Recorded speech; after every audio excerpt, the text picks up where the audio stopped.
Bonsoir à toutes, bonsoir à tous, nous sommes le dimanche 27 octobre, bienvenue sur Comic Seater pour le comics du dimanche, le numéro 9, déjà spécial Halloween, comme promis lors des semaines précédentes, rassurez-vous, pas de masque, pas de cape, même si la cape est l'appareil préféré des super-héros.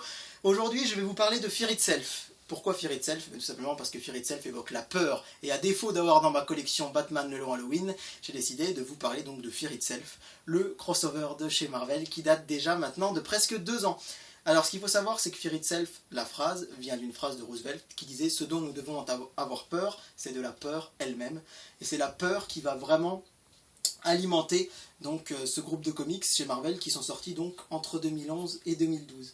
Alors comme très souvent, malheureusement, il y a eu beaucoup de tie-in, on s'est un peu éparpillé lors de Fear Itself, et je vais commencer par vous parler de ces tie-in, notamment dans l'univers de Spider-Man.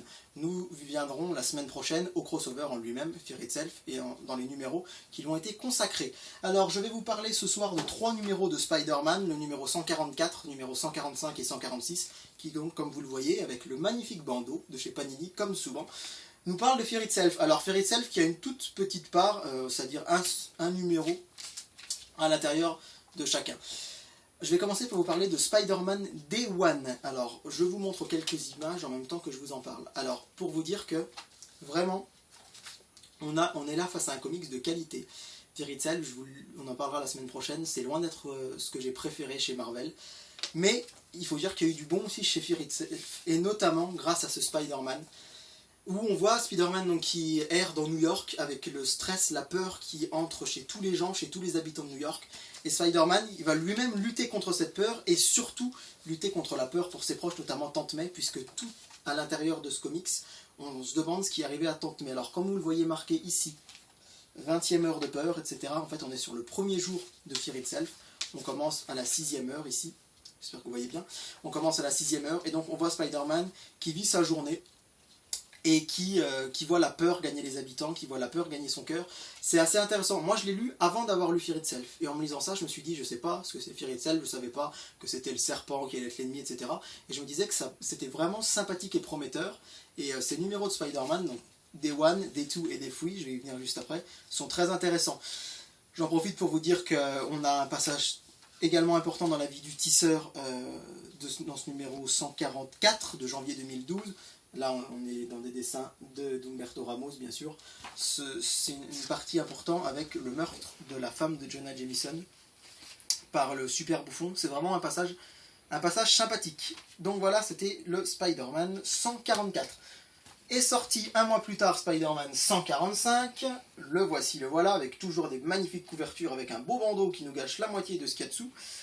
On est donc là dans Spider-Man Day 2, le 2e jour de peur. On continue, alors c'est toujours extrêmement bien scénarisé. Je vous rappelle donc que on est dans Fear Itself, que Spider-Man a un moment de doute. C'est Chris Yost qui est au scénario et Mike McCone qui sont au dessin. Je dois avouer que je ne connais pas très bien ces deux personnes, mais c'est plutôt bien dessiné. C'est pas exceptionnel, mais ça reste du bon comics. Et le scénario est vraiment sympa, puisque on ne sait toujours pas ce que c'est vraiment Fear Itself. On voit juste les New-Yorkais trembler, avoir peur. Et c'est vraiment très très bien, très sympa. Pour ce qui est de la suite, alors là, les dessins sont un peu moins sympas. Alors, je ne vais pas trop vous en parler, puisqu'on est dans une période pré-Fear Itself, que c'est pas vraiment du Fear Itself, mais on est dans ce qui se passe juste après la mort de la femme de Jonah Jameson. Alors évidemment, les dessins sont pas top. Vous voyez qu'on est amené à tourner le comics pour pouvoir lire, mais ça reste quand même... le scénario est très bien, même si les dessins sont un peu en deçà. Et enfin, le Spider-Man, le dernier, Spider-Man 146. Le voilà, avec Day 3. On commence donc à la 41e heure de peur, donc le Day 3. Voilà, quelques images. Où on a un peu l'épilogue, où Spider-Man va retrouver Tante May, va sauver quelques New-Yorkais, va commencer à se dire qu'il doit vraiment lutter contre la peur et contre Fear Itself. Donc ça, c'est également très bon, c'est une belle conclusion. Allez, je dirais quand même un peu en deçà des numéros 1 et 2, de Day 1 et Day 2, mais c'est quand même très sympathique. Mais là où le bas blesse, c'est vraiment dans la suite. Avant, je vous montre la dernière page, voilà. C'est la suite. Alors, voilà. Cette double page, je trouve, résume extrêmement bien ce qu'on peut attendre de ce numéro 146, pardon. C'est-à-dire qu'on est vraiment là, à une époque où je me demandais si j'allais vraiment continuer d'acheter ce mensuel. Parce que là, on était dans du Spider-Man complètement incohérent, ça avait peu de sens. Donc c'est après la mort de Johnny Storm.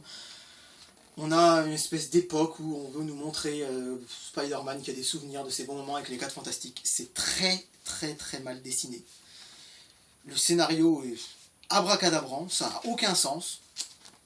Et j'aime pas avoir de trou dans ma continuité, mais croyez-moi que je serais bien passé directement du 145 au 147, parce que j'ai vraiment l'impression que ce numéro de mars 2012 m'a fait mettre 4,10 € par la fenêtre.